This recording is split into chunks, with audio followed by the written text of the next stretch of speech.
આખા ઘરમાં કેટલા રૂપિયાના એસી લગાવ્યા હશે? કઈ બાપજી 5 લાખ રૂપિયાના એસી લગાડ્યા છે. હા, તો કહે તને નીંદર આવે છે? કઈ નીંદર નથી આવતી. 5 લાખ રૂપિયાના આખા ઘરમાં એસી લગાડ્યા ને તને નીંદર નથી આવતી? સંત કહે 5 લાખના એસી લગાડ્યા ને છતાંય તને નીંદર ના આવતી હોય તો તે ખાલી પાણા ટાઢા કર્યા. એના કરતા કોઈકનું ગરીબનું ઝૂંપડું બાંધ્યું હોત ને તો તને વગર એસીએ નીંદર આવી જાત.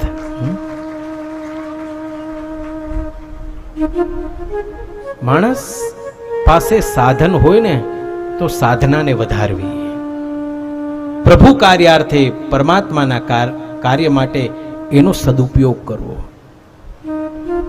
પણ આપણને એમ જ થાય કે આ તો બધું ભગવાને મારા માટે જ આપ્યું છે, આ બધું મારે જ ભોગવવાનું છે, મારે ભેગું લઈને જવાનું છે. માણસને એમ થયા કરે, પણ કોઈ ભેગું લઈને આવ્યું નથી ને કોઈ ભેગું લઈને જવાનું નથી. સંપત્તિએ ભલભલાને ડંખ દીધા, પણ ગુરુ કૃપા હોય, પરમાત્માની કૃપા હોય તો માણસ બચી શકે.